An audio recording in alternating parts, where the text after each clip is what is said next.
Hi guys, welcome again to a new video of DaVinci Design and Engineering, and today I want to continue with the method of multiple scales. And a recap from the first video is that the method of multiple scales is a perturbation method. And that means in this framework that we have to find solutions of nonlinear equations based on a perturbation with respect to an equation for which solution is known.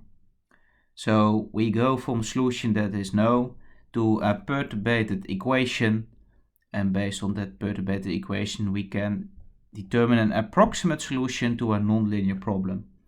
And that's exactly what we are going to do today with a very simple example to demonstrate you the method.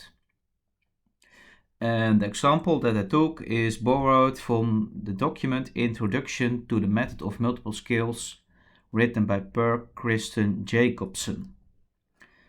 And in his document he gives the following equation: x squared minus x plus a perturbation parameter epsilon equals to 0.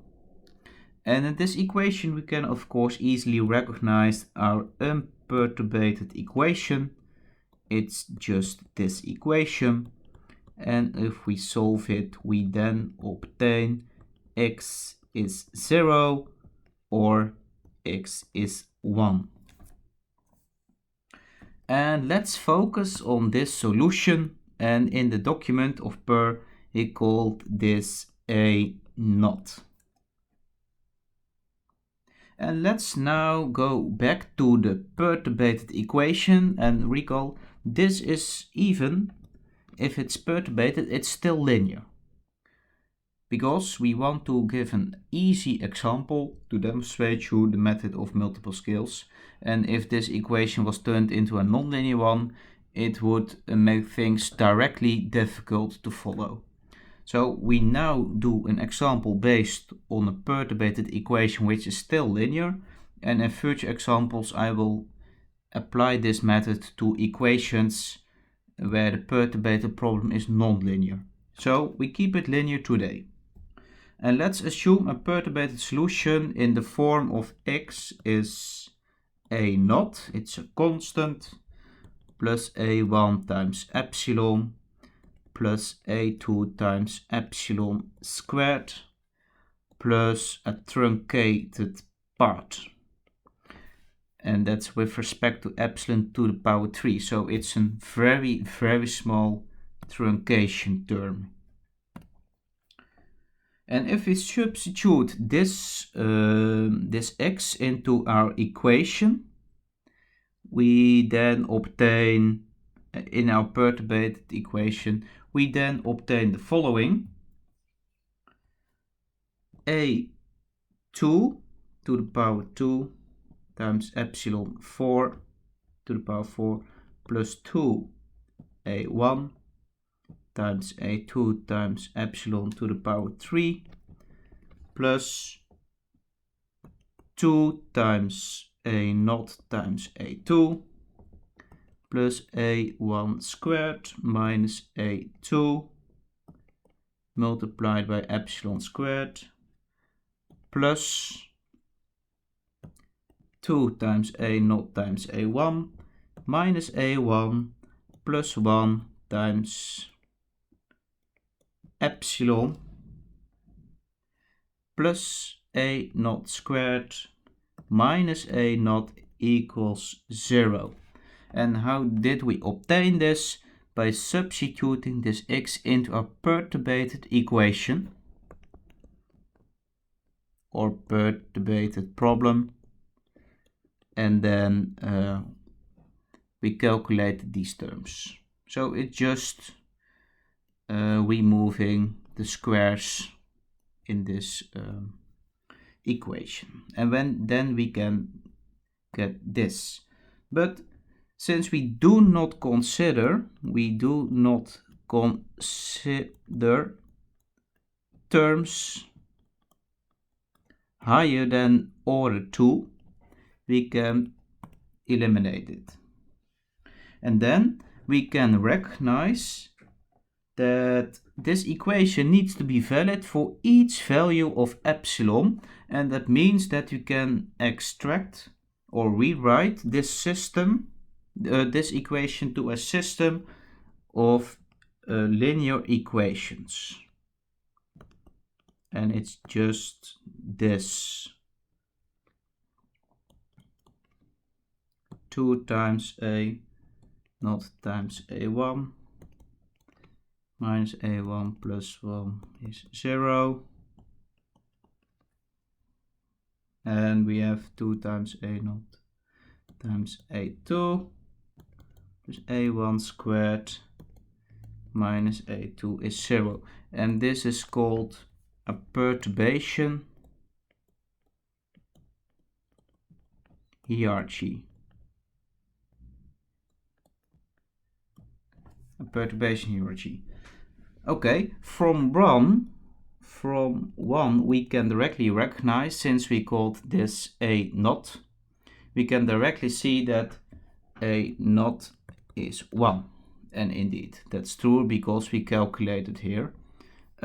From equation 2, we can get a1 times 2a naught minus 1 is minus 1.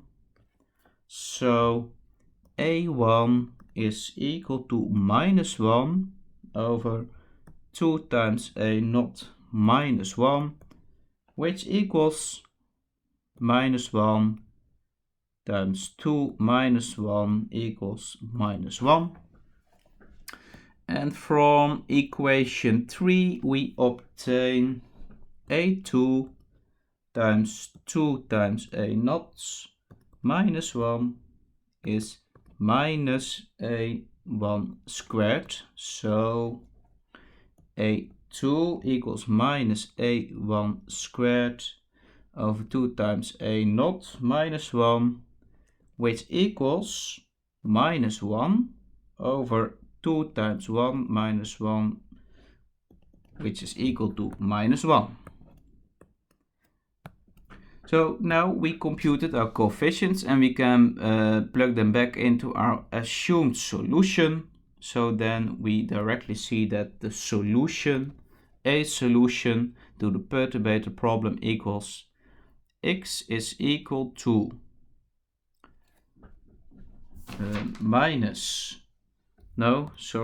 x equals to 1 minus epsilon minus epsilon squared. It's just plugging in these coefficients into our assumed solution